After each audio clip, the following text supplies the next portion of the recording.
menghadiri akad nikah di bawah kaki Gunung Rinjani. Di sana orang tua mempelai perempuan tidak mengizinkan anaknya untuk tidak akad dengan cara Rasulullah. Baik akadnya, baik bahasanya, baik caranya, semua dipisah.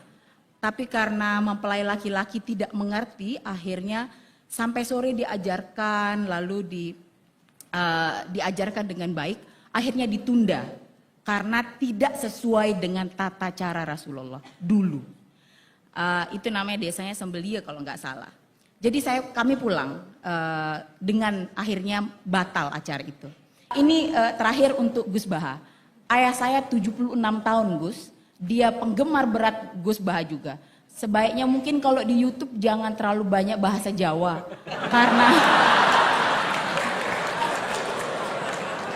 karena bapak saya itu penonton terus setiap saat.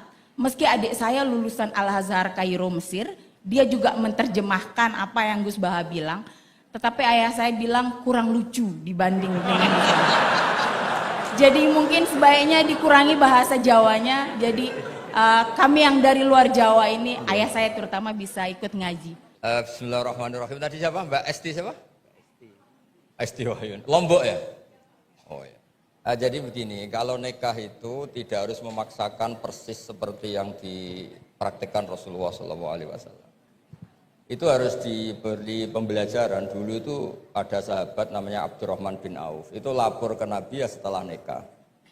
Beberapa sahabat juga menikahi perempuan yang di luar panduan Nabi. Jadi Jabir itu anaknya Abdullah, punya saudara putri banyak. Dia tahu kalau panduannya Nabi itu halla bikron tula ibuha wa tula ibuk. Ya kalau kamu nikah bisa mungkin tuh yang perawan. Karena perawan itu masih lucu. Kalau sudah mama kan wah garang. misalnya.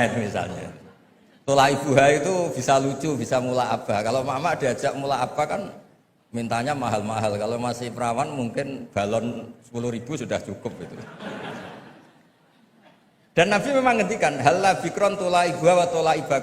Terus sampai ngendikan fa'innal jariyah ardolil yasir. Karena kalau fa'innal bikro itu ardolil yasir. Kalau masih perawan itu sedikit-sedikit harta sudah cukup itu. Kalau sudah mak-mak kayaknya alhamdulillah tidak cukup. Tapi tidak cukup itu juga bagus. Ini bukan menghina mak-mak, justru bagus. Wong kebutuhannya banyak, dikasih sedikit, memang harus dikomplain itu, memang harus dikomplain. Nah begini, ternyata Jabir ini menikahi janda. Ketika nikahi janda, Nabi tanya, kenapa engkau nikahi janda? Panduan saya itu perawan. Saya punya saudari, putri-putri banyak. Makanya saya nggak mau nikahi perempuan yang seumuran dengan saudara-saudara saya. Tapi saya nikahi perempuan yang bisa mensisiri adik-adik saya, bisa merumat. Terus Nabi bilang, ahsanta asobta. Oke, kamu benar. Itu bukti bahwa di hal-hal sosial itu yang dikenal Nabi itu bisa dinego, bisa dinego. Jadi beberapa sahabat juga nikah, nggak dihadiri Nabi, bahkan Nabi taunya terlambat. Ada sahabat matur, loh kamu kok tersenyum-senyum kenapa? Habis nikah ya Nabi. Terus kam sukta ilaiha, kamu ngasih mahar berapa? Wasna nawatin min dahabin, ini sekitar gini. Terus Nabi ngendikan aulim walu bisatin, ya kamu harus ada pesta-pesta kecil lah supaya teman-teman kamu tahu. Jadi selalu ada ketidaksempurnaan dalam nikah, yang penting itu sah. Itu harus dilatih berkali-kali.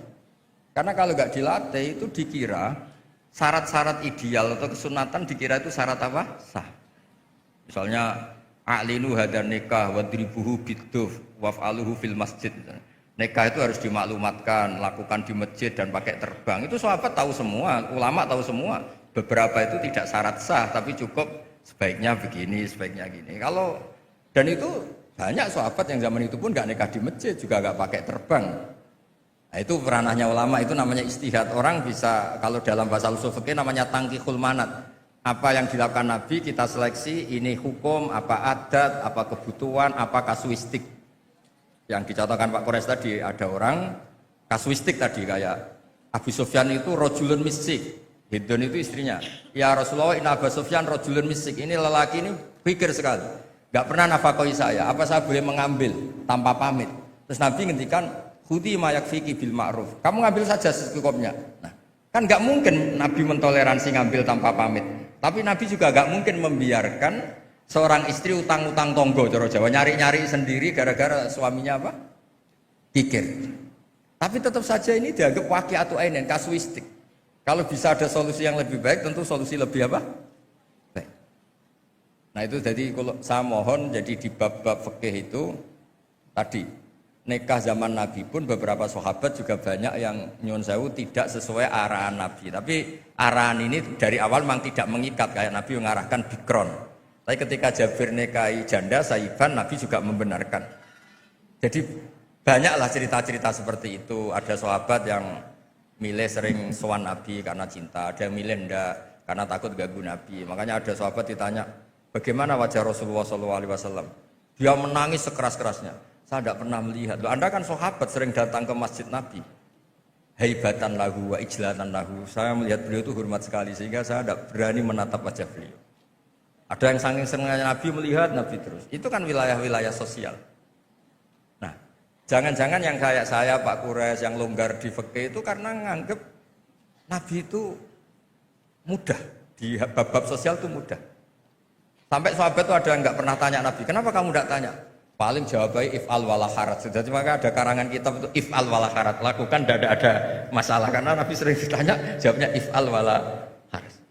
Terus ada kaidah ini terakhir dari saya, ma khuyira Rasulullah sallallahu alaihi wasallam baina amrayni ilakhtara aisarohuma ma lam yakun isman.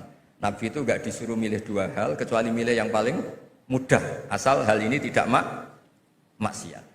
Jadi kayak jenengan gini yang datang di sini belajar tafsir apa datangkan Pak Quraisy nguraikan tafsir, mudah mana? Mudah datangkan kan, yaitu ya berarti yang sentingnya Nabi. Karena kalau belajar sendiri kan repot. Pak Quraisy untuk jadi ahli tafsir 60 tahun belajar. Saya mulai kecil sampai sekarang belajar. Yang enggak belajar gugat tok. Makanya kuncinya kalau enggak tahu jangan bicara tadi. Ya gitu, wassalamualaikum warahmatullahi wabarakatuh. Waalaikumsalam.